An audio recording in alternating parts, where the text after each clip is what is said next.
dalam gejala yang tadi disebut oleh Kanjeng Nabi, munaffirin.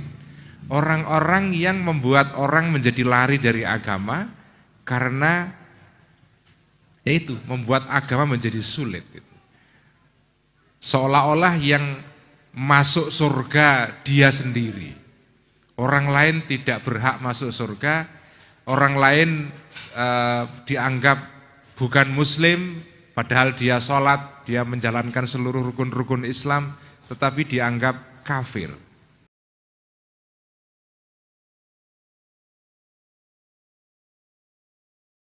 Dan malam ini atau ceramah malam ini dengan menceritakan sebuah peristiwa yang terjadi pada zaman Kanjeng Nabi, dan peristiwa ini diceritakan oleh seorang sahabat namanya sahabat Abi Mas'ud ya. Nah, kisah ini begini bunyinya. Pada suatu hari ada seorang laki-laki datang kepada Kanjeng Nabi, dan tidak disebut namanya siapa laki-laki ini karena tidak penting, mungkin karena orang ini orang yang tidak terlalu terkenal sehingga tidak perlu disebut namanya. Nah, laki-laki ini datang kepada Kanjeng Nabi mengajukan komplain, mengajukan keberatan. Kata laki-laki ini kepada Kanjeng Nabi dalam redaksi hadis yang diriwayatkan oleh Imam Bukhari dan Imam Muslim, bunyinya adalah inni la ata'akharu an sholati subhi min ajli fulanin mimma yutilu bina. Saya Kanjeng Nabi itu sekarang nggak mau lagi ikut sholat subuh ya. Karena imamnya si fulan itu kalau ngimami sholat itu panjang sekali. Ini komplainnya seorang sahabat kepada Kanjeng Nabi. Nah, begitu mendengar komplain ini, Kanjeng Nabi marah sekali. Di dalam hadis ini digambarkan fama ra'aitun nabiyya sallallahu alaihi wasallam ghadiba fi mau'izatin qattu asyadda mimma ghadiba yauma idzin. Saya, maksudnya Abu Mas'ud sebagai pencerita hadis ini, tidak pernah melihat Kanjeng Nabi marah seperti marahnya beliau pada saat itu. Gara-gara ada orang ngimami sholat subuh panjang banget ya. Setelah Kanjeng Nabi marah, kemudian beliau memberikan nasihat atau pidato kecil. Sambil berdiri Kanjeng Nabi mengatakan seperti ini, ya ayuhan nas, inna minkum munaffirin, fa ayyukum amman nasa falyatajawwaz. Wahai orang-orang, wahai manusia, sesungguhnya inna minkum munaffirina, sesungguhnya di antara kalian ini ada orang-orang yang membuat orang itu lari kepada agama ya. Munaffirin artinya orang yang membuat orang lain lari. Orang ini tidak mencegah orang lain untuk masuk agama Islam, tetapi tindakannya ngimami sholat berkepanjangan itu membuat orang menjadi lari dari Islam. Dan ini diucapkan oleh Kanjeng Nabi dengan nada yang marah sekali. Karena itu faidza amman nasa fa ayyukum amman nasa falyatajawwaz. Kalian jika menjadi imam sholat maka falyatajawwaz. Falyatajawwaz artinya percepat ya. Dari kata ya jaza ya juzu artinya lewat ya. Jadi falyatajawwaz, percepatlah ya. Kenapa harus dipercepat ketika ngimami sholat? Fa inna min waraihi al-kabira was-saghira wa dzal hajati. Karena di belakang orang yang ngimami sholat itu barangkali ada orang yang punya hajat, ada orang tua, ada orang kecil yang tidak bisa mengikuti sholat dengan panjang-panjang itu. Karena itu ketika ngimami sholat falyatajawwaz, Ini pasti hadis yang sangat disukai oleh para mahasiswa ini. Sholatnya cepat ya.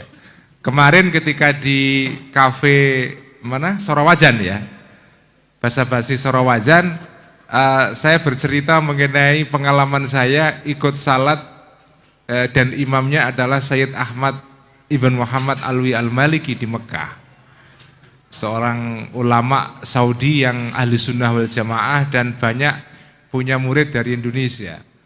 Nah ketika sholat maghrib diimami oleh beliau Sayyid Ahmad, itu ketika rakaat pertama membaca Qul huwallahu ahad, rakaat kedua membaca wal asri ya. Atau inna atoinakal kautsar, lupa ya, inna atoinakal kautsar fasholli rabbika wanhar inna sya'niyaka huwal abtar. Cepat banget itu. Saya agak terkejut karena biasanya kalau sholat di Saudi itu panjang-panjang ayatnya, tapi beliau ngimami sholat dengan cepat sekali itu. Nah beliau mungkin mengikuti ajaran Kanjeng Nabi ini. Fa ayyukum amman nasa falyatajawwaz. Nah ini salah satu ajaran Kanjeng Nabi. Ajaran Kanjeng Nabi itu adalah tidak kepingin membuat orang lari dari agama. Bagian dari hadis tadi yang sangat penting adalah tadi itu, inna minkum munaffirina. Di antara kalian itu ada orang-orang yang membuat orang lain itu lari dari agama. Artinya jangan menjadi orang itu munafirin ya. Menjadi orang yang membuat orang lain lari dari agama. Saudara-saudara sekalian, kecenderungan membuat atau kecenderungan menjadi munafirin itu selalu ada dalam sejarah Islam. Dan itu berlawanan dengan ajaran Kanjeng Nabi.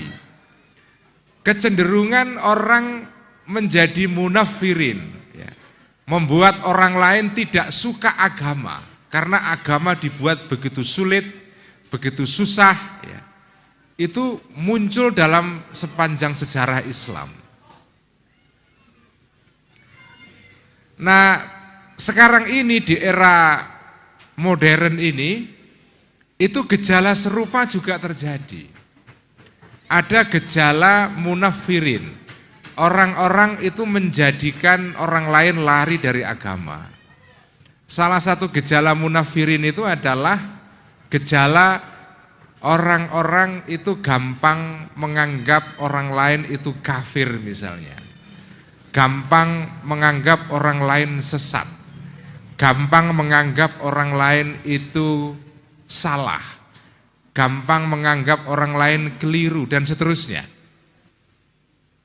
Jadi kecenderungan untuk menganggap orang lain keliru, kafir, sesat, murtad, ya itu istilah yang sering dipakai hari-hari ini, murtad, ya itu sering kita lihat.